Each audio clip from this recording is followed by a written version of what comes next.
Muito obrigado por escolher o podcast do Longo Prazo. Pela primeira vez, uma editora reuniu 10 especialistas que vão discutir os subtemas do livro que vai ser publicado, Longo Prazo, da Dorie Clark. Eu espero que você goste, que você aprecie, e se você se interessar mais e quiser de fato montar uma estratégia para tomar as rédeas da sua vida, clique aqui no botão abaixo ou escaneie o QR Code e tenha acesso à nossa obra. Paula, a vida do atleta bem-sucedido muitas vezes é vista pelo prisma do sucesso, da fama, né, daquilo que deu certo. As pessoas se esquecem de enxergar de todas as renúncias que um atleta teve que fazer, um atleta profissional de alto desempenho precisou fazer. No seu caso, parece ainda ser mais extremo, porque você começou muito jovem, né? Então eu queria que você nos transportasse àquele momento ali, a menina com 10 anos e com 12 já começa a jogar muito bem, entra na seleção muito cedo. Como é que era essa vida de renúncias? Acho que tudo começa muito lúdico, né? Muito no brincar, na diversão e eu acho que isso foi muito bom, porque tirou um pouco essa sensação de logo cedo, dessa profissionalização talvez precoce que a gente vive muito hoje, né? Então, a parte lúdica sempre foi algo muito presente na minha vida, por eu também viver numa cidade pequena, no interior de São Paulo, Oswaldo Cruz, uma cidade de 30 mil habitantes, que tudo fazia de bicicleta e a pé, né, ia para a escola.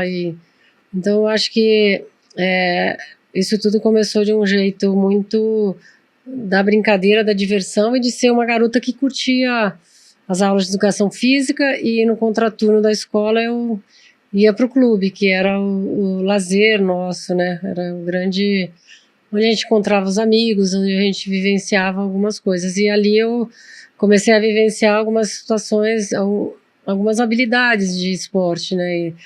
E era um clube muito ativo, com escolinhas, com um trabalho, não posso dizer nem de formação, porque acho que na época não tinha muito essa questão de é uma escolinha que a gente vai formar talentos e atletas. Era mais para a gente se divertir mesmo e ter talvez para chegar em casa e estar mais cansado, né? Não dar trabalho para os pais. Mas a precocidade foi em tudo na minha vida, né? Comecei a gostar de esportes com 10 anos, com 12 anos já estava morando fora de casa, com 14 eu já estava na seleção adulta. Então, né, até a ficha cair, né, do que aquilo representava, do que tudo o que circundava a questão de seleção brasileira e tudo, foi algo que foi sendo construído, né? Então foi tudo muito, eu acho que na intuição e eu acho que na forma como meus pais conduziram, né, tudo isso do esporte na minha vida, porque a gente não pode, analisando friamente, 48 anos atrás, um pai e uma mãe que investem numa menina, que acham ela talentosa e que eu ia ser o quê no esporte, né? Que ia virar sendo jogadora de basquete numa fase, num momento que já existia esse preconceito da mulher fazer esporte, e tudo isso, mas como eu não entendia muito bem, né? Principalmente quando eu saio da minha casa com 12 anos, eu não entendia muito bem por que brincar longe dos meus pais, da minha família, da minha casa, da minha escola, dos meus amigos, né? Foi muito duro isso, foi muito difícil. Eu acho que ficaram algumas sequelas desse momento, mas as outras coisas que vieram talvez encobriu esse momento difícil de toda noite chorar e querer ir embora, não entender muito bem por que eu tinha que estar ali, né? Se para mim aquilo era só brincar, né? Então, eu acho que teve toda uma questão inicial ali que eu falo, né? Por que uns seguem e vão, né? Conseguem atingir o topo, o sucesso, é porque não desiste, talvez, né? E ali eu acho que no meu caso teve gente também segurando para que eu não desistisse. Eu acho que mais minha mãe do que meu pai. Meu pai já era um cara que tinha um olhar diferente, talvez, da minha mãe, dessa intuição dela de ser um talento que talvez morresse ali, né? Ela enxergava eu tinha que voar, né? Que eu tinha que ter coragem para voar, né? Então, acho que foi meio que algo que foi acontecendo tão naturalmente, e acabou virando a minha profissão. Mas na época, você tinha essa dimensão, assim, de que sua vida era diferente da vida das outras meninas da sua idade? Eu tinha essa certeza porque nós somos em 4 mulheres, né? 4 irmãs. E as 4 jogaram basquete. E as minhas tem duas, a mais velha e entre eu e a Branca, que não queriam ter essa disciplina que o esporte exigia, né? Elas falaram, não, eu quero ter a minha vida normal, eu quero ir para um baile, né? Eu quero ir para balada, eu quero ir para uma festinha, eu não quero ter esse compromisso que eu tenho que acordar cedo, que eu tenho que dormir, tenho que descansar, tem treino, né? Essa disciplina toda. Então, eu já entendia desde cedo que aquilo era a primeira coisa na minha vida. E eu acho que quando meus pais perceberam, veio essa questão. Quando eu falo da Branca, minha irmã também, que jogou, foi jogadora, foi medalhista olímpica também. E logo quando eles perceberam essa paixão pelo esporte, ficou bem claro assim, que você quer jogar, vai ter que estudar. Então, assim, porque a primeira coisa que acontece quando você desvia, né, o foco? É lógico que eu ia deixar o estudo, não, quero fazer isso o dia inteiro, se deixar, né? E eles não, você quer seguir no esporte, você vai ter que estudar, você vai ter que caminhar junto. E hoje, e no Brasil, eu acho que isso é uma coisa falha, né? Porque o talento surge, e o talento, para ser talento, ele precisa parar de estudar, né? Que é um equívoco, né? Eu acho que a gente perde muito nessa disputa, às vezes, com outras potências no mundo, que é importante também você trabalhar o seu, né, a sua parte o mental, eu acho que até o seu intelecto, né? Então, isso é um equívoco no Brasil, porque qualquer esporte, surge um talento, ele vai, esquece a escola, vem para cá, você vai fazer isso o dia inteiro, né? Então, acho que desde o começo já existia essa questão desse acordo, né, que foi feito com os meus pais. E eu comecei a sentir, assim, que eu tinha que fazer e fazer bem feito. Então, para eu fazer bem feito, eu tinha que me preparar para fazer bem feito. E era tudo muito intuitivo, não existia... Hoje, eu acho que as coisas são muito mais direcionadas, já tem um trabalho mais focado para isso, né? Se o atleta quiser, né? Mas eu acho que foi tudo muito na intuição do querer mesmo, de perceber que aquilo me satisfazia, que eu gostava daquilo, e começar a se destacar e falar, não, mas para você continuar se destacando, não pode parar aqui, né? E aconteceu muito isso com muitas meninas que surgiam, essa vai ser talento, essa vai ser a fulana, a ciclana, sempre a gente tem essa mania de querer substituir ou comparar, né, uma geração que foi e outra que chega, e aí a gente, quando é que dá esse clique, né, que você fala assim, não, e essa que seguiu, deu certo, e essa que desistiu, né? Às vezes desiste porque não quer enfrentar as dificuldades, que elas são muitas, né? Não é... As pessoas veem no pódio, veem no resultado final, mas não veem que quanto isso tirou a minha infância, a minha juventude, né? Minhas amigas saíam para fazer outras coisas, mas depois, quando eu subia ao pódio, eu ficava pensando, muitas delas queriam estar aqui no meu lugar, né? Então, existe um sacrifício, existe você deixar de lado muitas coisas que talvez te deem mais prazer do que aquilo, de treinar todos os dias, de treinar 2 vezes por dia, né? Dessa ausência mesmo da sua vida pessoal, né? Eu acho que isso é algo que, se você não entende, tá fadado a não dar certo. Se você não entende que é uma vida curta de atleta e você tem que aproveitar ao máximo, e falar, não, depois eu aproveito isso, né? Você tem que ter essa consciência.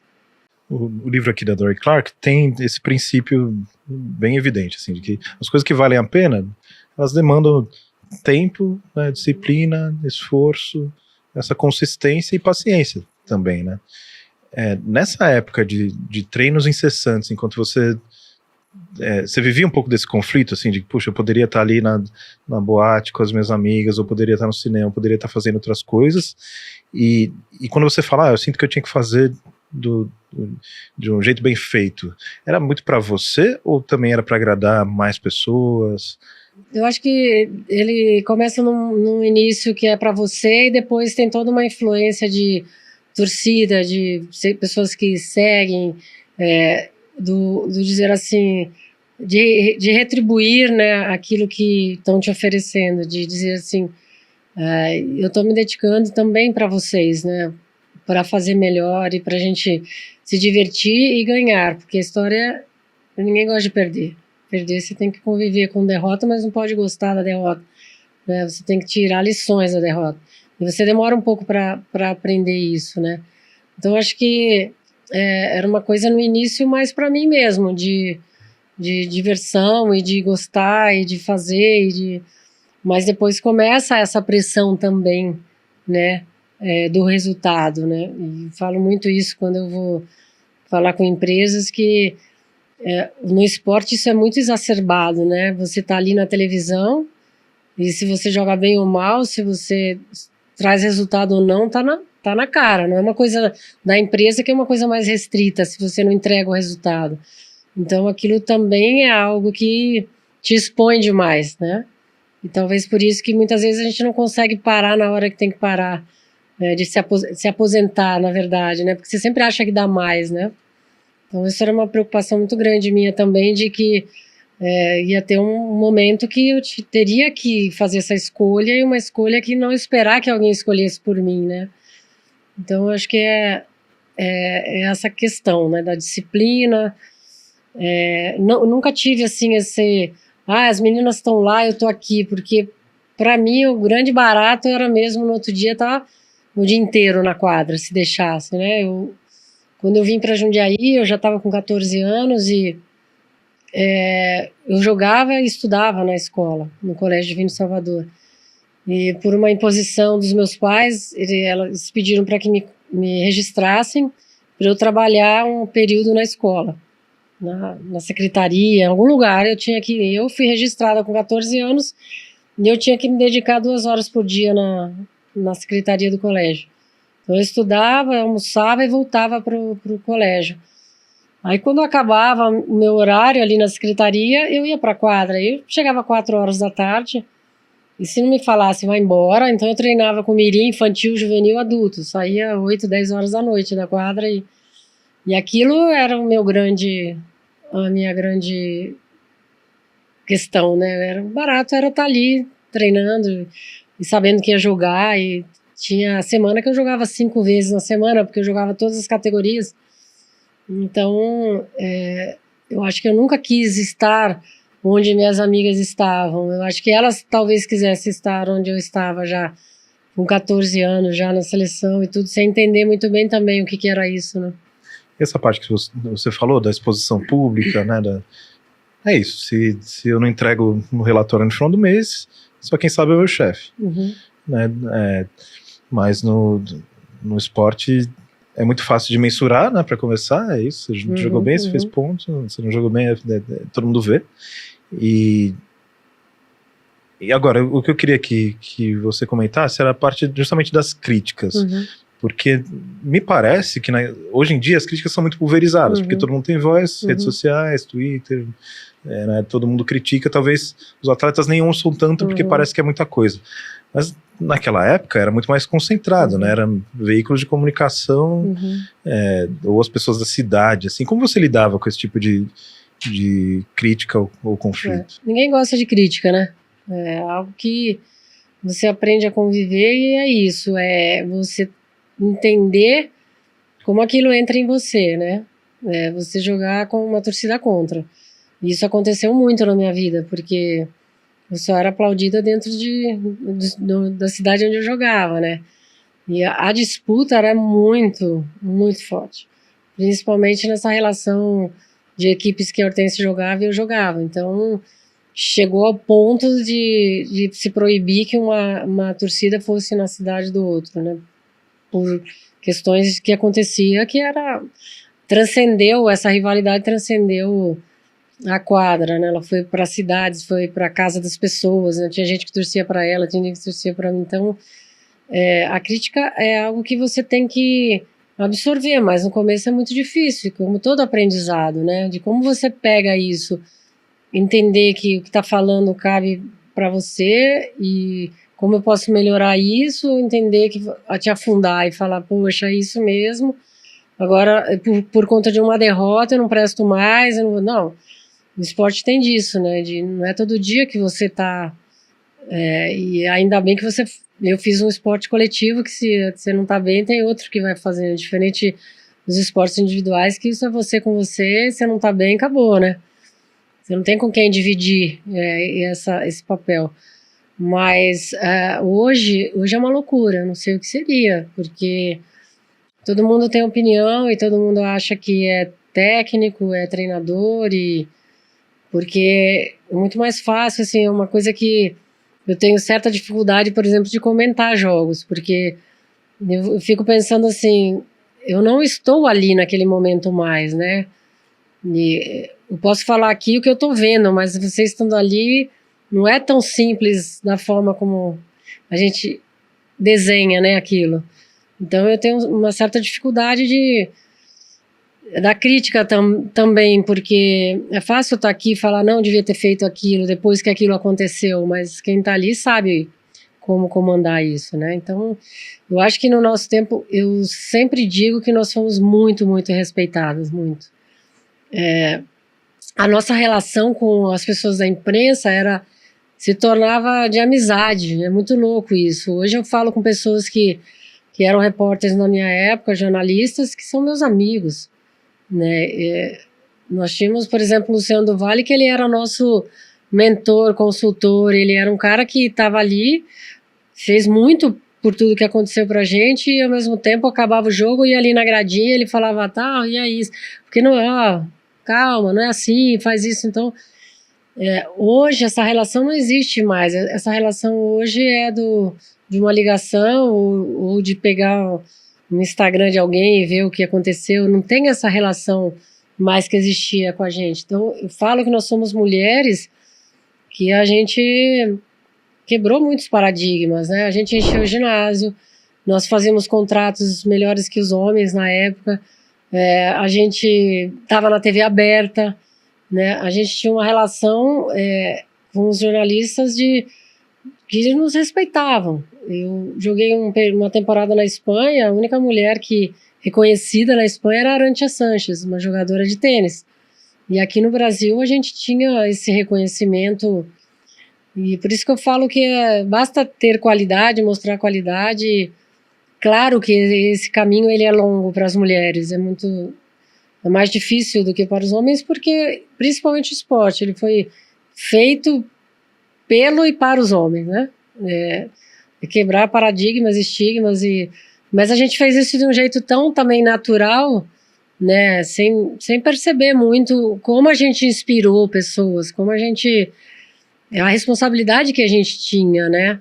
E isso para a gente era muito forte também, a gente passar essa ética, essa forma como a gente conduzia, né? Essa luta, essa coisa de não desistir, a gente chiava quando colocava algum treinador que a gente não queria. A gente fazia greve, não queria ir para a seleção, entendeu? Eu acho que a gente transcendeu numa época que não se falava muito dessa questão do empoderamento da mulher, né? Isso é algo muito forte, eu acho. É algo que as gerações precisam conhecer, né? Essa história toda por trás disso, né? E aí eu acho que essa inspiração, inclusive, gerou jogadoras que foram jogar com vocês, né? Naquela seleção ali de 94, 96, etc.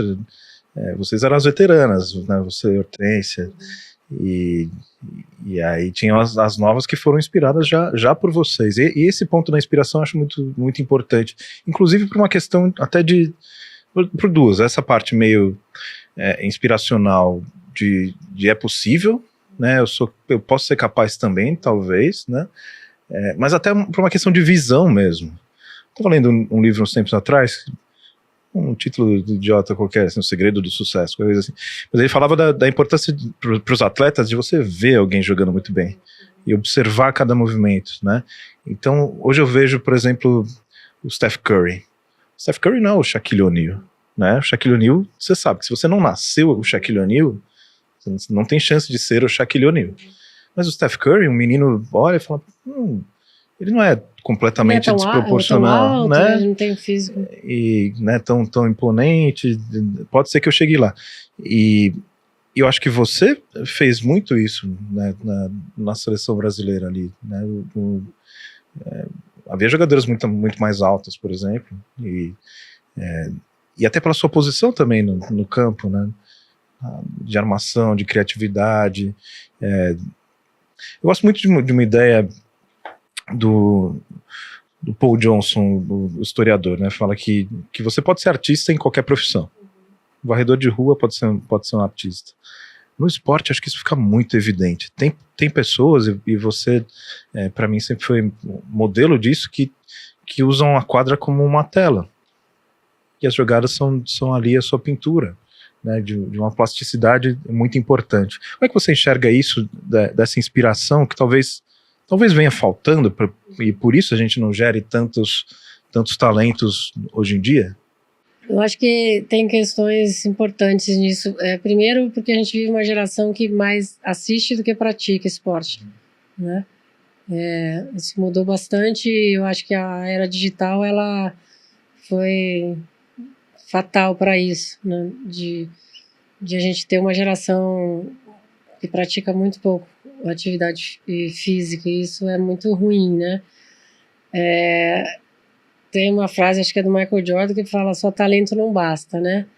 E eu conheci jogadoras que talvez não tivessem o talento que a gente tinha, mas tinha uma disciplina, tinha uma vontade de chegar, de fazer, que superavam essa falta de talento, né? Então, acho que e eu também, as pessoas... Eu não, se fosse me convocar para uma seleção pela parte física, eu era cortada toda vez. Eu sempre fui acima do meu peso, tinha que controlar isso tudo. E aí as pessoas perguntavam como que surgiam as coisas. Eu não sei. Não era uma coisa que eu pensava antes da bola chegar, eu vou fazer isso. Chegava, não saía. Né? Era uma coisa que eu acho que é nata, nasceu comigo, e lógico que você vai aprimorando, você vai... Porque não tem essa também, né? É talentoso e ok. Ainda mais o basquete, que é um esporte de muita repetição, sim, né? De muita sim. persistência. Eu falava para as meninas agora, eu fiquei um período aí como diretora, a bola não cai porque não treina. Se você treinar fora do horário do treino normal, a chance de cair é mais, porque na hora que está todo mundo treinando junto, talvez você não vai arremessar a quantidade que seja necessário. Então é uma história que eu gosto muito de contar, porque eu acho que ela é bem emblemática, assim. A gente ia para a seleção, e eu e a Hortência sempre gostamos de fazer arremesso, e tinha uma responsabilidade na nossa performance, né? Uma cobrança, que era algo também que incomodava um pouco, porque a gente fazia um esporte coletivo, mas por conta da rivalidade, sempre havia uma cobrança maior para as duas, né? E a gente sempre gostava de chegar antes no treino da tarde e fazer arremesso, porque a gente sabia que na hora do treino, com mais gente, não ia dar para a gente fazer o tanto que a gente gostaria. X convertidos, 500, 1000, sei lá. E quando a gente chegava na seleção, na primeira semana ia só eu e ela. Ia um carro levar a gente pro treino, saía antes do período do treino da tarde. E na segunda semana você já observava 2, 3 pedindo para ir juntos. Cabia no carro, vamos, 3 dá para ir. Passava mais uns dias, o ônibus ia antes, porque as meninas falam: pô, as duas estão indo fazer arremesso, eu vou ficar aqui no hotel dormindo, né? Ou vou aproveitar um pouquinho mais de descanso. Então, eu acho que é isso. Tem um ditado que fala, né? Não é pelo discurso, né? Pela prática, né? Que você inspira as pessoas também, né? Essa liderança, discurso e prática, né? Eu acho que tem que tomar muito cuidado, porque às vezes a gente discursa uma coisa, mas na prática não executa. Então, eu acho que sempre teve essa referência das meninas pra gente, de que não é porque faz 40 pontos, a Hortência, que ela vai treinar diferente de quem não entra no jogo, por exemplo, né? Não, ela treina igual, né? Ela treina mais. Então, eu acho que falta um pouco essa percepção de que só vai cair se eu arremessar mais, né? E a gente sempre, você citou, né? Nunca fomos altas, a gente jogava com jogadoras às vezes 10, 15 centímetros maior, 20 na nossa posição, né? Porque ser alta no pivô era uma coisa, mas na nossa posição era uma menina de 1,90, tinha 1,74, porque agora já estou encolhendo, né? Mas a gente precisava suprir essa deficiência nossa de algum jeito. Como? Com velocidade, com criatividade, com precisão. E a precisão não podia ser a precisão lá dentro, tinha que ser de fora. Não podia entrar lá no meio daquelas mulheres enormes. As jogadoras europeias eram muito grandes. Então, acho que é isso. Acho que você tem que inspirar também pelo comportamento, né? Como você lida com o dia a dia, né? Você não é mais que ninguém. Eu acho que numa equipe, você tem que trabalhar muito isso, né? Essa questão da importância de todo mundo entender qual é o papel de cada um e o quanto eu sou importante para aquilo dar certo, né? Os esportes coletivos, isso é muito forte. E acho que esse pensamento de que aquele que venceu mais, o melhor, o mais destacado, não é o que tem os privilégios, é justamente o que treinou mais, está sendo cada vez mais espalhado. O que a gente vê, né, é o Michael Phelps, é o Cristiano Ronaldo, é o Steph Curry, e são todos muito representativos no Nadal, e enfim, tantos outros, né. Só que eu fico imaginando agora na pele do atleta. Imagino você, já estava ali há 20 anos jogando basquete, e todo dia tem que arremessar sei lá quantos lances livres ou bolas de 3 ou o que quer que seja. Como manter uma consistência, uma vontade, mesmo sendo algo tão repetitivo? O basquete é repetição, né? Você melhora e você se aprimora na repetição, né? Eu falo sempre, quando eu vou falar com a criançada sobre habilidade. A habilidade você não faz só quando você está no mirim infantil, que você tem que ter treino de habilidade. A habilidade é para a vida toda.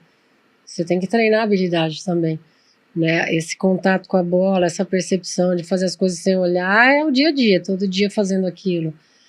E é algo que, às vezes, as pessoas não dão muita importância para a repetição, né? Que aquilo é necessário ser feito, é necessário você se dedicar da mesma forma que se dedicava quando você começou a jogar. Eu acho que esse é um ponto importante e é uma questão que hoje se fala muito da tal motivação, né?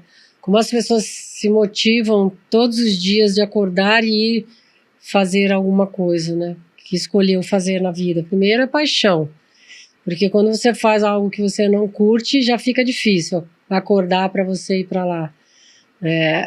A outra é, se você faz todo dia a mesma coisa, você vai ter sempre o mesmo resultado, né? Então você tem que buscar alternativas para você melhorar a sua performance. E no esporte tem algumas opções, né? Você pode se dopar, né? Que é algo que o esporte não permite e muita gente ainda faz, né? Que é a melhoria da sua condição talvez física, mas que isso vai te causar futuramente questões importantes pós-carreira, ou é você buscar outras alternativas de melhorar a sua qualidade. Então, eu tive o privilégio de ter um cara que eu trabalhei muitos anos, que foi meu preparador físico, Hermes, e depois foi preparador físico da seleção e tal. Hoje ele é um mentor, eu falo que ele é um mestre, porque ele, desde que ele era preparador físico, ele sempre se preocupou com a questão mental e de cuidar das nossas cabeças, e coisa que brasileiro não dá muito valor, né? A gente recentemente teve aí uma Copa do Mundo em que o treinador disse que não precisava de ninguém cuidando da cabeça dos jogadores em 2022. Preferiu se levar o cabeleireiro do que alguém que cuidasse, que é fundamental hoje, né? A gente tem medos, a gente tem a gente tem ainda inseguranças que o cérebro é maluco, você manda coisas para ele, ele vai armazenando aquilo, né? Então o Hermes sempre foi um cara que, e chegou um ponto da minha carreira, me falou para mim, ó, você não vai melhorar nem o físico, nem a habilidade técnica, eu gostaria de trabalhar com você algumas coisas. Então, muito antes de surgir o Pilates, ele me levou para fazer Pilates, fazer Rolfing, fazer algumas coisas que... Me lembro que quando eu ia fazer as sessões de Rolfing, eu chegava no ginásio, a minha marcha de corrida estava toda... Eu tinha que ficar um tempo com ele para ele me alinhar, mas assim, aquilo foram alternativas que eu fui buscando, de alimentação, de reposição, para você recuperar mais o físico, massagens depois dos jogos. O time contratou uns 3 massagistas, a gente saiu do jogo, já tinha alguém ali tirando as toxinas da gente, coisa que você tem que ir buscando alternativa, né? E a tal da motivação, eu sempre falo que ela está dentro da gente, né? Pode até vir alguém aqui falar comigo, eu tenho palestrado bastante em empresas e quando eu chego eu falo, se você veio aqui buscar motivação de alguém que está falando para você, tá? Você está no lugar errado, porque ela está dentro de você, né? Essa briga, essa luta de você com você mesmo todos os dias. Por que eu estou aqui? O que eu quero, né? Estando aqui, né? O que eu estou vendo lá na frente? Eu estou buscando o quê, né? Onde está meu coelhinho que eu quero correr atrás? Então, eu acho que a motivação é a gente que inventa, a gente que reinventa dentro da gente, né? Então, acho que eu consegui jogar tantos anos, eu comecei com 10 anos e parei com 38. E eu parei com 38 não porque eu não gostava de treinar mais, mas é porque tinha algumas coisas no entorno que já estavam me incomodando, de conviver com gerações mais novas, de passar por situações que eu já tinha passado e falar, poxa, não é por aí, mas quando a gente é mais jovem, a gente quer errar, a gente quer ir no buraco, né? Não quer que alguém diga assim, não, vai aí que eu já fui, desvia. Então, eu começou a me cansar um pouco conviver com várias gerações, porque foram muitos anos, né?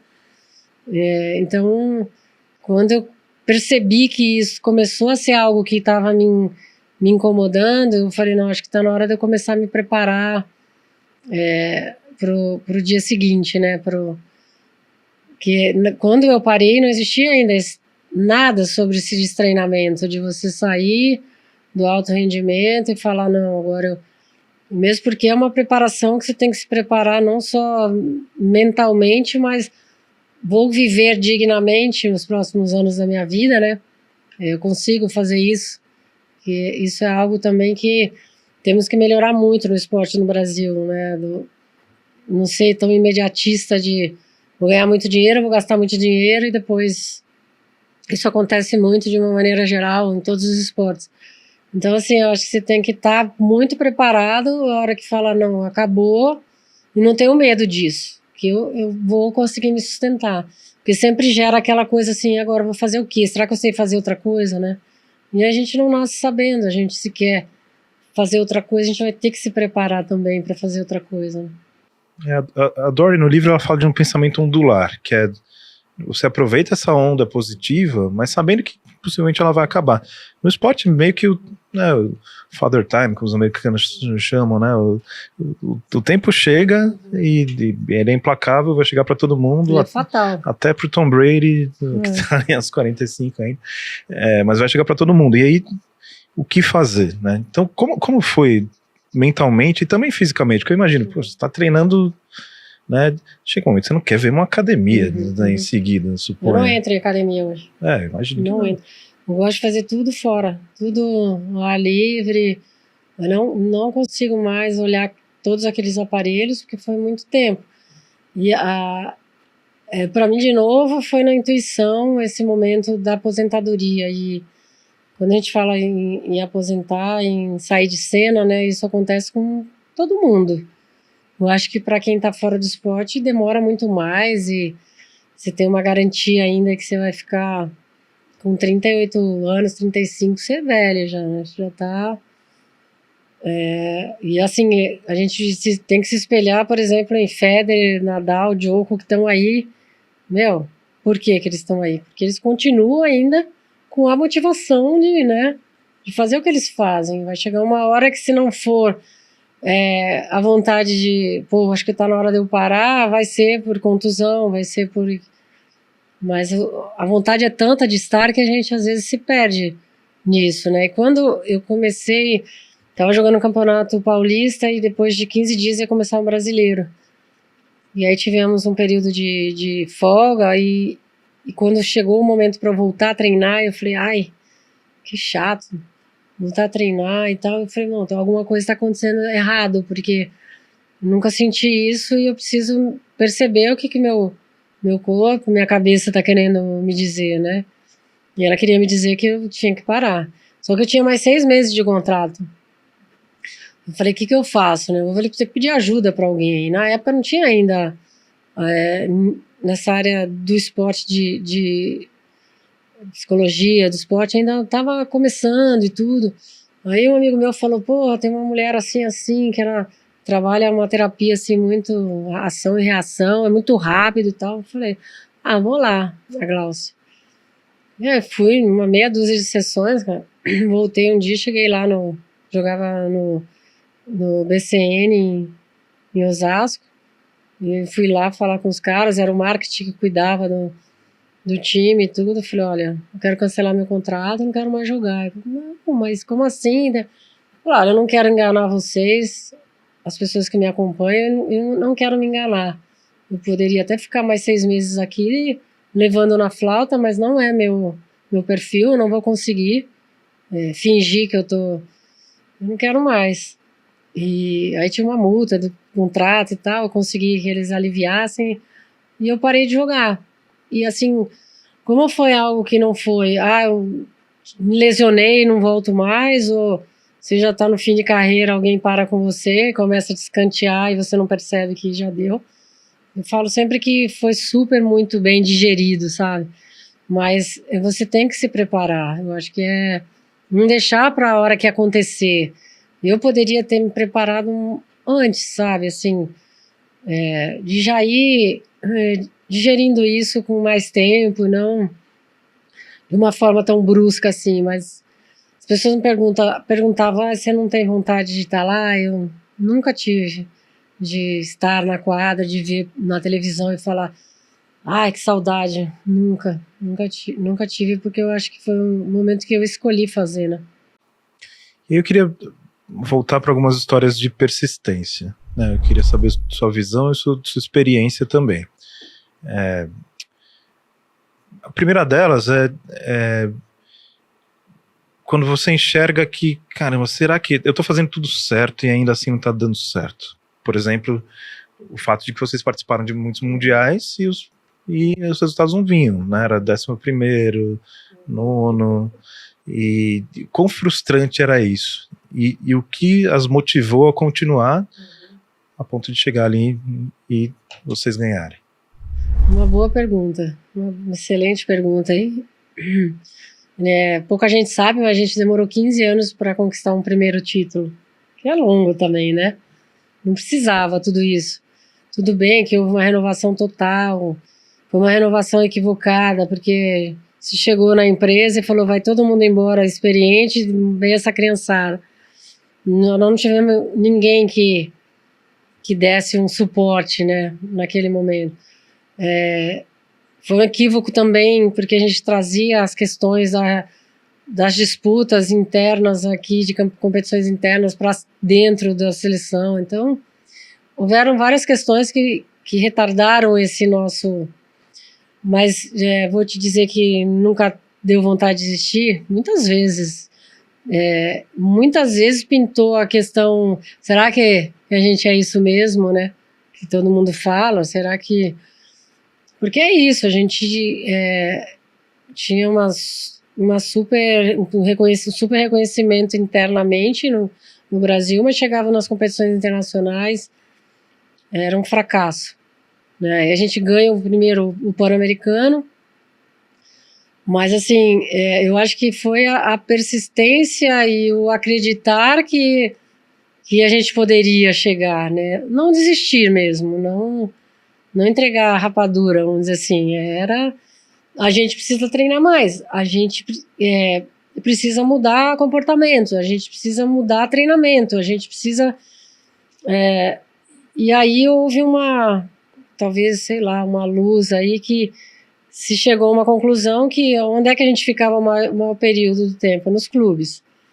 A gente precisava ter uma união dos clubes, onde todo mundo falasse a mesma língua e todo mundo treinasse pelo menos fisicamente mais ou menos parecido e tal. Aí eu falo, onde é que foi essa chave que você vem de um mundial, que era 11º para ser campeão, né, mundial? Eu acho que foi de não se assustar com mudanças, de saber que era necessário mudanças, né? Isso acontece muito na nossa vida pessoal e na nossa vida profissional, né? A gente é muito resistente a mudar. A gente acha sempre que mudar vai dar trabalho e não vai dar certo, às vezes, né? Então, nós tivemos que mudar comportamento, a gente precisou mudar treinamento, a gente precisou mudar planejamento de como a gente iria se preparar para aquilo tudo. E a gente abriu mão da nossa vida quase 4 meses para o Mundial. Nós ficamos concentradas num hotel em São Roque 4 meses. E foi ali que a gente descobriu que todo final de semana nós tínhamos que ser dispensados. Porque tentaram deixar a gente, às vezes, 2 semanas treinando e dava choque. A gente precisava ir para casa, recarregar a energia, né, as pilhas, né? E então foi ali que se começou um trabalho diferente de tudo que a gente vinha fazendo. E eu acho que todo mundo, o mundo do basquete feminino, e nós mesmos não acreditávamos que a gente pudesse chegar na Austrália e chegar a uma final de um Mundial. E a gente começa muito mal o Mundial. A gente veio crescendo ao longo da competição, porque nós tínhamos uma dificuldade grande de jogar contra outros times, de fazer esse intercâmbio. A gente fica muito longe, os melhores times na Europa, era muito caro, a gente não tinha esse recurso. A gente treinou muito aqui com os meninos, contra os meninos. A gente não conseguia jogar fora, disputar torneios e nada. Vamos jogar com os meninos, são mais rápidos, mais fortes, mais altos, mais... isso exigia mais da gente, né? E a gente começa muito mal o Mundial. Só que, mesmo começando muito mal, a gente foi se acertando, a gente foi ganhando no sufoco e chega numa semifinal, jogar com os Estados Unidos, que era o grande favorito. E deu tudo muito certo. Os Estados Unidos também não esperava que a gente fizesse aquele jogo, porque é isso, né? Aquele que ganha sempre, às vezes ele não tem a estrutura de quando as coisas não estão dando certo. Diferente daquele que ganha e perde, ele sabe como se comportar quando perde. Tá? Os Estados Unidos nunca soube, dificilmente perdia e não sabia como se comportar quando perde, né? Então, eu acho que foi mudança mesmo de estratégia e de comportamentos.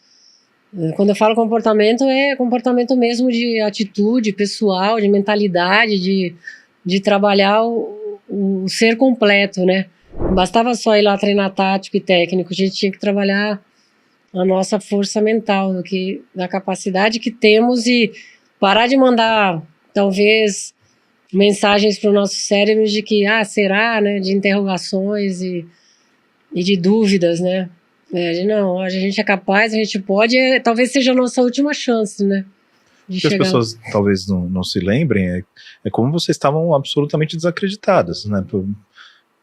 Fosse pela imprensa, fosse pela torcida, fosse pelas postas de apostas no mundo. Não, a gente foi com um jornalista com a gente. Um mês antes nós tínhamos perdido o Ayrton Senna. Tava toda aquela comoção no Brasil de um ídolo para nós, que para mim sempre foi também de comportamento e de persistência, de disciplina, né? Ele transmitia isso tudo. Um mês depois do Mundial nosso, era o Mundial de Futebol nos Estados Unidos, estavam todos os jornalistas já lá. A televisão não tinha comprado um pacote para transmitir os jogos foram transmitidos a partir do jogo da Espanha. Aqui a Bandeirantes começou a passar aí jogo a jogo, então assim, foi uma coisa que a gente foi crescendo ao longo, porque eu falo que é como você ir para uma guerra e não conhecer a estratégia, que munições o outro tem. A gente ia de peito aberto, a gente ia... Hoje tem aplicativos, tem coisas que você entra, você paga lá anual, você vê jogo do mundo inteiro. Então, assim, a geração hoje, quando ela vai para uma competição, ela vai ver a jogadora jogando, que ela vai marcar, que jogada que faz. Na nossa época, não. A gente tinha que, durante a competição, entender tudo aquilo, né? E às vezes não dava tempo, né? E aí também, se eu não estou enganado, só quem ganhava naquela época era Estados Unidos, União Soviética, só, né? Quando a gente foi campeão do mundo, os títulos eram divididos entre os dois. Acho que era 14º Mundial, sei lá. E o Brasil quebrou essa hegemonia dos dois, né? Então foi algo assim que não era esperado. Um placar altíssimo ali. E tudo assim, também eu acho que nós tínhamos na semifinal, tiramos os Estados Unidos, que era o grande bicho-papão, vamos dizer assim, e nós tínhamos na final ou Austrália ou China. E eu não queria nunca jogar com a Austrália. O nosso jogo não encaixava com a Austrália. Porque assim, os Estados Unidos, ele joga aberto e deixa jogar aberto. A Austrália não deixa jogar. Você quer aqui que você quer ficar nesse lugar? Não vai ficar. É aqui que você quer, não vai entrar. Então, assim, era um jogo amarrado. Pra gente, a gente nunca...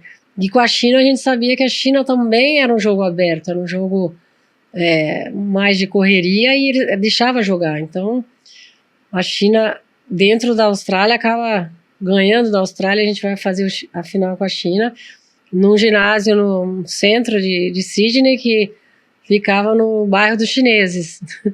Então, só tinha chinês no ginásio. Só que aqui, a gente estava muito acostumado a jogar contra a torcida, né? E a torcida lá era totalmente... Era bater palma pro time da casa, né? Aqui não, aqui a gente tinha torcida que era torcida contra mesmo, de ficar xingando, de ficar... Então a gente jogou tranquilamente e foi dando tudo certo. E também é uma leitura completamente minha, mas o quanto que você acha que o seu temperamento influenciava o seu jogo em quadro? Porque vendo de fora...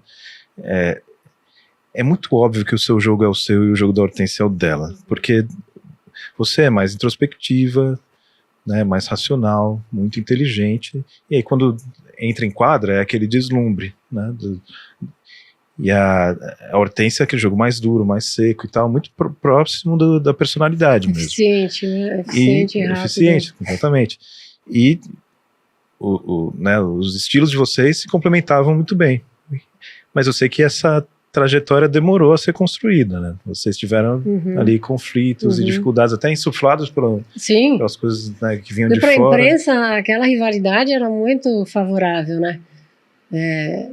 Se vendia jornal, a própria TV fazia disso algo para chamar a atenção e tal, e a gente acabou não tendo ninguém que nos orientasse assim, ó, acabou, tira a camisa dos clubes, vem aqui e se junta, né? Mas é que eu falo de perfis, né? E não dá para todo mundo ser igual num grupo, né? A gente tem que ter essa mescla de perfis, né?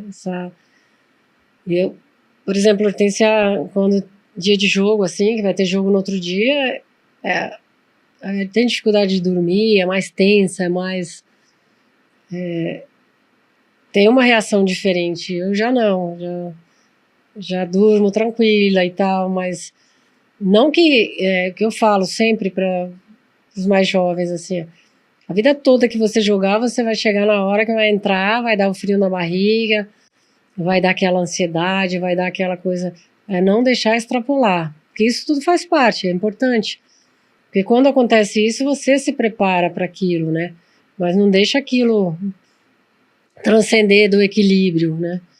Então, eu acho que é isso. Um time se faz com o melhor de cada um, né? Com o temperamento de cada um. E quando a gente entende também que o perfil de cada um é que constrói esse trabalho, né? Que eu não posso querer que o outro seja igual a mim, que eu tenho que me colocar no lugar do outro, que eu tenho que... isso só é um aprendizado que você vai construindo ao longo de tudo isso, né? Eu falo sempre que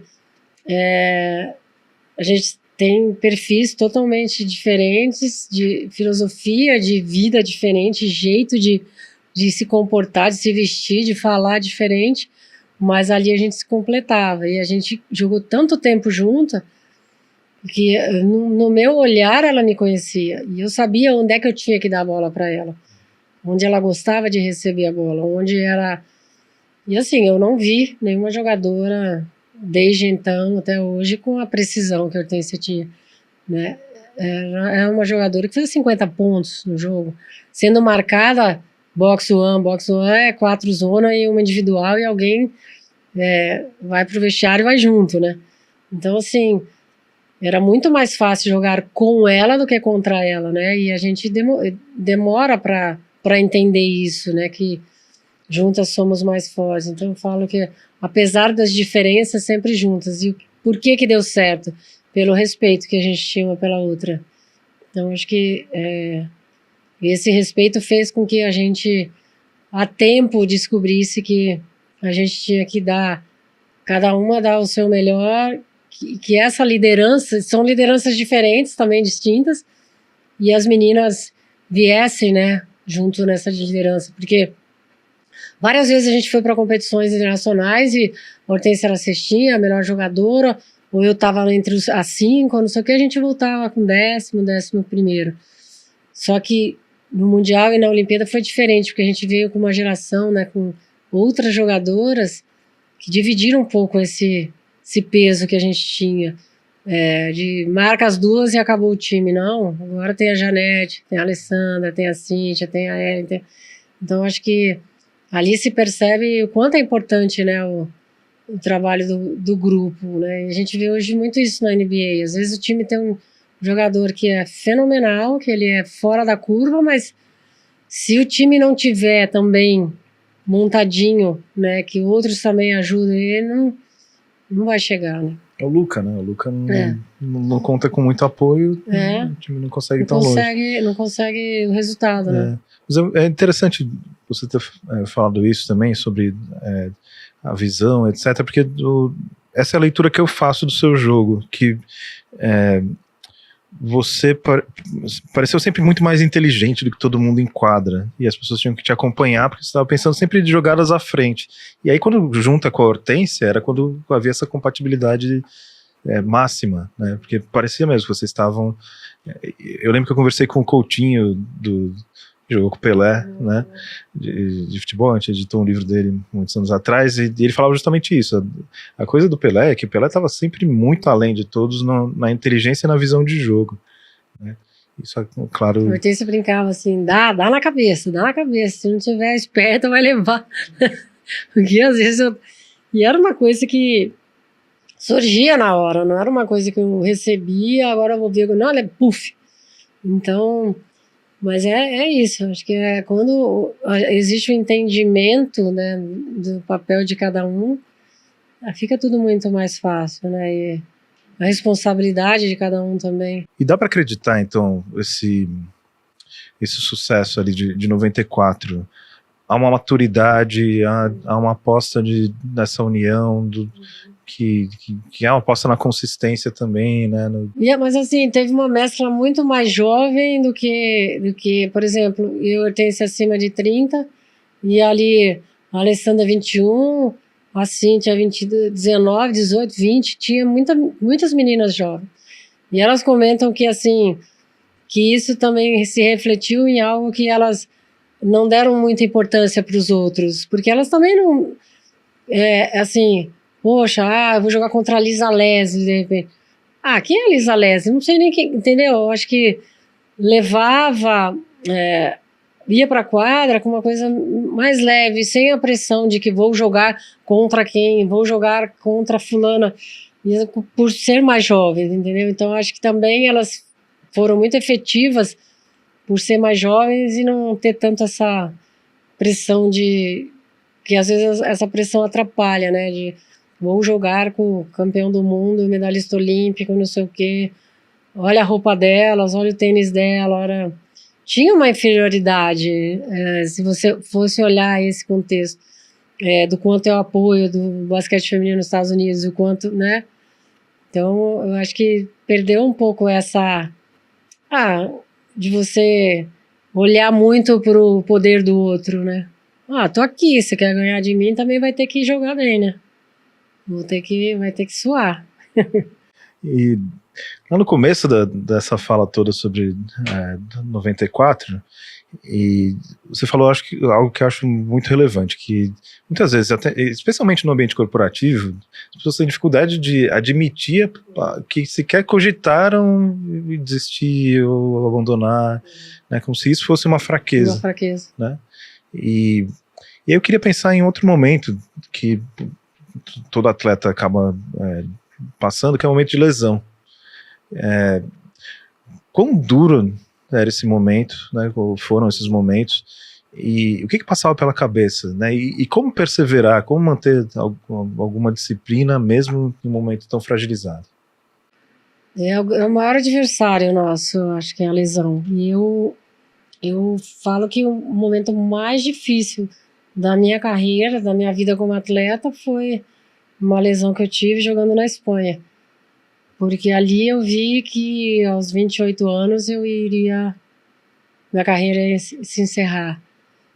Então, ali você percebe a resiliência que o esporte te ensina, né, de não desistir. Claro que tem muita gente que desiste, isso não é para mim, boa também, a gente tem que aceitar, né, cada um segue seu caminho, mas a lesão, ela é algo que te tira do combate, ela tira você do seu melhor, da sua possibilidade de estar ali ajudando, ou se realizando ou não, né?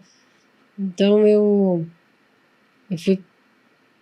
foi um momento que foi de muito crescimento para mim, a lesão, porque eu estava fora do meu país, numa primeira oportunidade de jogar fora, e na pré-temporada eu me machuco e volto a jogar na final do campeonato já, mas todo um processo muito longo de quando eu tive que ser engessada e tudo, foi uma contusão no joelho, ligamento cruzado, e falei, eu não jogo mais. Quando eu vi minha perna fininha, um belo corte, eu falei, eu não jogo mais, aqui acabou para mim. E só que a gente dorme e acorda, né? No outro dia fala, não, tem que fazer alguma coisa para... E ali foram meses muito difíceis, né? De eu ter que ir comigo mesmo, né? Ali você já não tá... É o seu dia a dia na fisioterapia, seu dia a dia sozinha, não é mais com o time. Então, a lesão para mim, eu acho que ela é grande... Porque se jogar bem, jogar mal faz parte, né? Agora, você não conseguir jogar bem nem mal porque você está fora de combate, e a dúvida se volta do mesmo jeito, né? Porque no período que foi, eu via muito ex-atleta que operava o joelho e não voltava mais, né? Porque a medicina também evoluiu muito, né, nesses anos, e hoje uma cirurgia que eu fiz é muito diferente do que quando eu fiz, né? Então, gera muita dúvida, gera muita insegurança, como é que vai ser, né? Como é que vai ser tudo isso? Mas foi depois disso que a gente foi campeã pan-americana, mundial e medalhista olímpica. Então, todos os dias depois do treinamento, eu ter que ficar mais 1 hora na fisioterapia, valeu a pena. 1 hora na físio, ir para água, ir para... Foi 1 ano e meio ainda depois, né, esse ritual, né? Então também ali tem a disciplina, né? Tem E hoje também, se eu for fazer uma cirurgia ortopédica, eu vou ter que ter essa disciplina para eu poder. A recuperação ela é muito, às vezes, muito mais delicada do que a própria cirurgia, né? E aí, nesse processo de recuperação, eu imagino que uma das dificuldades seja o fato que você não vê resultado nenhum, né? Como, então, insistir, meio que confiar no processo, né? Como é que você faz isso? Eu acho que assim, é o dia a dia, é a evolução do dia a dia, você vendo. E ali eu estava um pouco insatisfeita já na Espanha, porque eu treinava 6 horas por dia aqui, lá eu treinava 1h30, e eu falei, meu contrato é de 2 anos, eu chego já. Porque eu quis voltar, eu quis encerrar o contrato, e aí o dono do time falou, não, fica aqui, escolhe onde você quer operar, e vamos cuidar, foram muito legais. Mas aí, quando eu estava nessa recuperação, a Marilena foi para a Espanha ver as finais lá e você vai voltar, você tem que voltar, vai voltar para Piracicaba e tal. Aí já deu aquela animada também, né? Porque eu falei, poxa, vou voltar e vou estar na minha casa, né? Vou estar no meu país. Então, eu acho que é o processo do dia a dia mesmo. Eu morava a 15 quilômetros de Madrid e todos os dias eu tinha que ir a Madrid. Então, eu deixava meu carro no trem, ali na estação de trem, e chegava em Atocha, pegava o metrô, ia para Físio, chegava 2 horas da tarde e saía 8 horas da noite. E aquilo era todos os dias, todos os dias. Então também é algo que você vai vendo a evolução e você sabe que é um processo longo, né? Não é um processo... 6 meses ele me deu. Ele falou, você vai ficar 6 meses, o campeonato durava 8. Eu cheguei, quando eu comecei a jogar, já faltavam 2 meses para encerrar o campeonato. E você nunca volta, você sempre volta se adaptando e sempre vem a imagem na cabeça. Hoje eu não consigo assistir um jogo de alguém torcendo nada. O joelho ou o pé eu já não quero olhar porque parece que é em mim o negócio. Mas é isso, acho que é a tal da resiliência que o esporte nos ensina, né? De estar preparado para superar o que acontece às vezes que você não está esperando. Eu sei que você dá muitas palestras em empresas, né? E dificilmente as pessoas vão se lesionar no ambiente de trabalho, mas as pessoas enfrentam muitas dificuldades variadas, né? Das mais variadas naturezas.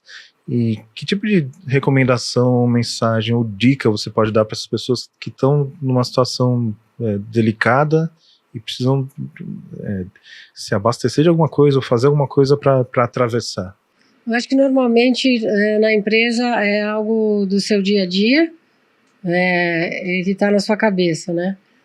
E assim como na empresa e no esporte, você tem que, quando chegar no seu trabalho, você tem que tentar separar a pessoa física do profissional, né? Os seus problemas, que é muito difícil isso. Não é fácil, você tem que treinar isso também, né? E eu acho que uma questão também que pega muito é você começar a duvidar de você, né? De você começar... o ser humano tem essa característica de não acreditar naquilo que ele pode, que ele é capaz, e duvidar, e colocar fantasmas, né? Ah, meu chefe agora não sei o que vai acontecer, parece que está dando mais atenção para o outro. E são os fantasmas que vão bloqueando as nossas... que a gente pode ser diferente muitas vezes, né? Sempre está no nosso mental, sempre está no... Claro que eu sempre falo o seguinte, a gente viveu um período difícil, né? 2 anos atrás, e aí quem já não passou por isso, né? De perder um amor, um trabalho, alguém que você ama, né? Que se vai, que foi embora, e que você fala, eu vou morrer, não vou dar conta. E a gente dá conta, né? A gente deu conta. Então acho que é saber que vai passar por aquele processo, mas que uma hora a gente vai ter que sair daquilo, né? Então acho que são os fantasmas mesmo que muitas vezes ficam rondando e fazem com que a gente não acredite que aquilo é um período. O autoconhecimento é muito importante, se autoconhecer. Muitas vezes a gente não gosta muito de vasculhar, porque é muito difícil você perguntar para alguém de você mesmo. Fala assim, e aí, você, o que você acha que você tem de bom? É muito difícil a gente se definir, né? A gente se define mais o outro, a gente julga mais o outro do que a gente... E é tão importante a gente ter o autoconhecimento de saber o que me deixa para baixo, o que me põe para cima, onde estão minhas sombras e minha luz e minha sombra, né? A luz, bacana, mas a sombra eu tenho que buscar luz nela. De que forma eu faço isso? É só a gente se conhecendo. A gente se conhece nas nossas relações familiares, relacionamento amoroso, a gente se reconhece ali. A gente precisa querer se reconhecer, né? Se autoconhecer e ser crítico também, não é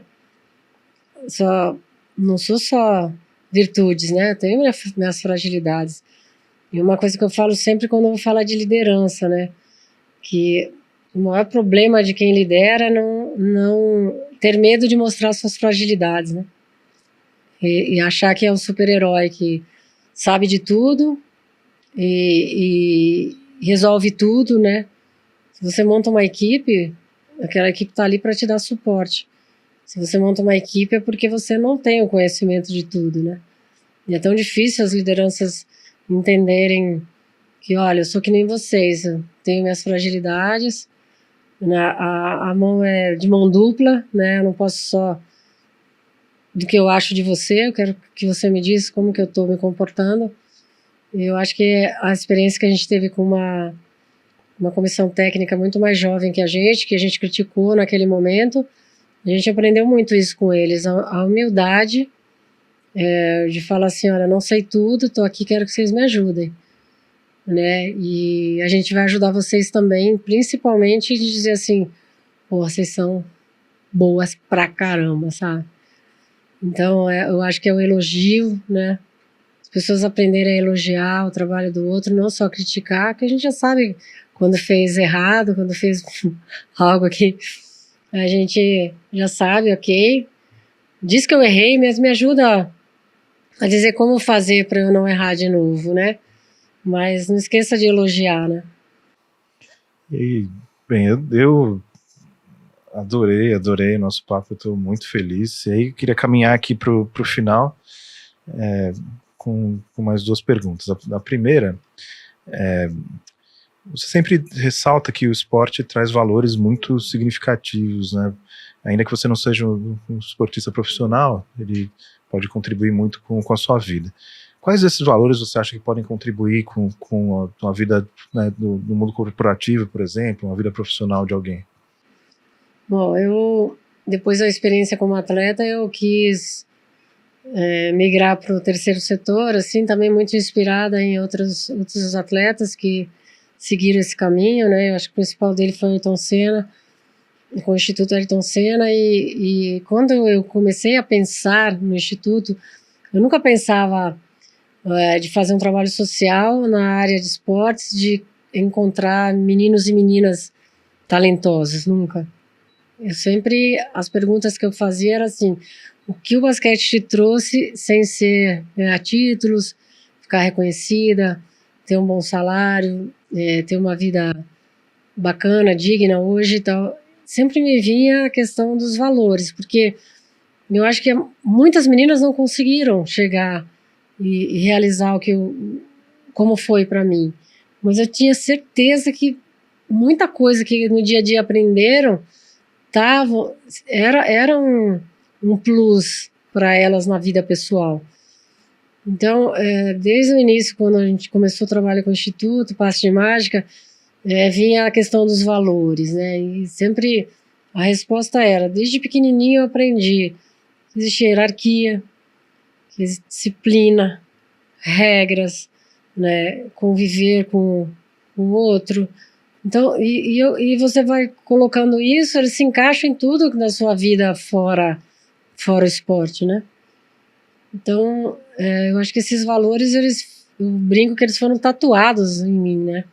Porque foi muito tempo convivendo com isso e eu não posso hoje, estando fora do esporte, não carregar isso comigo, né? Então, a gente fez um trabalho muito voltado para isso, de dar a oportunidade das crianças que conviveram nesses 16 anos com o Instituto de vivenciar o esporte lúdico, a brincadeira, mas aprendendo, né, de um jeito muito natural, né, da comunicação, de se colocar no lugar do outro, do valor, né, não posso bater bola, pegar bola, bater de novo, não, tem regras, a vida tem regras, né, a vida é cheia de coisas que o esporte traz de um jeito brincando, diferente, mas é a vida, né, então eu acho que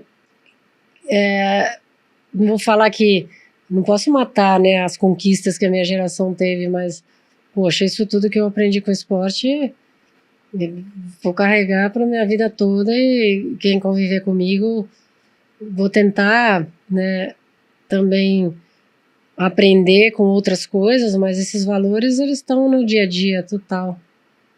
E para finalizar, olhando para trás, sua carreira é absolutamente brilhante e inspiradora.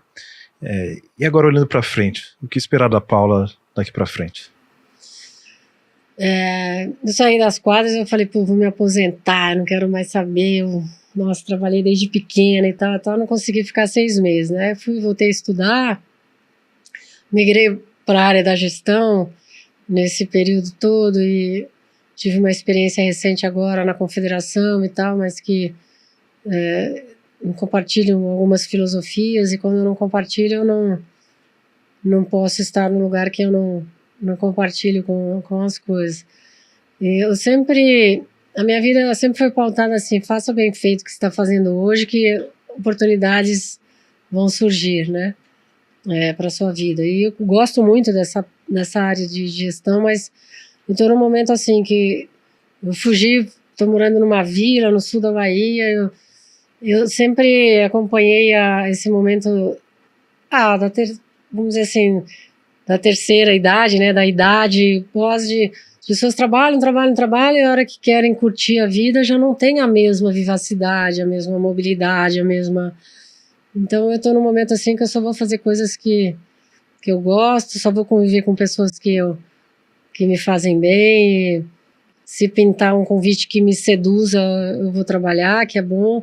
Mas assim, lá onde eu vivo hoje, atualmente, já estou me envolvendo com projetos sociais, de educação, de esporte, de música, de tudo, tentando ajudar a comunidade que eu estou. E eu acho que eu não penso muito mais agora, assim, no futuro está aqui, está agora, é aí, é aqui, né, nesse momento, e não sei o que vai ser, e se vier um convite para fazer alguma coisa, eu vou pensar com carinho e refletir bem se eu quero arrumar para a cabeça, não sei, estou numa fase e eu vou curtir minha vida e viajar, ir para lá e para cá e curtir minha família, não estou muito pensando, isso é porque eu estou recente, que eu saí de uma frustração assim, estou ainda no momento que eu não quero nada.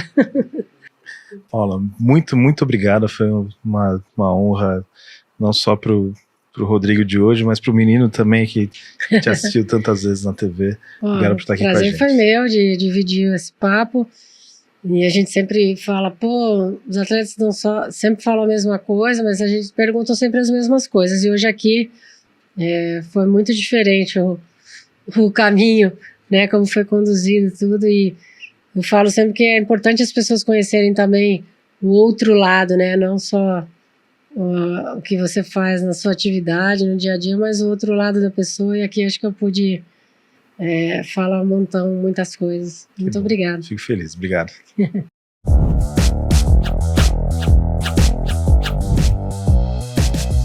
Eu espero que você tenha gostado do nosso episódio. Se agora você compreendeu a importância do longo prazo e quer saber mais, se aprofundar e de fato montar uma estratégia para a sua vida, clica no botão abaixo ou escaneie o QR Code e você vai ter acesso à possibilidade de compra do livro Longo Prazo, de Dorie Clark.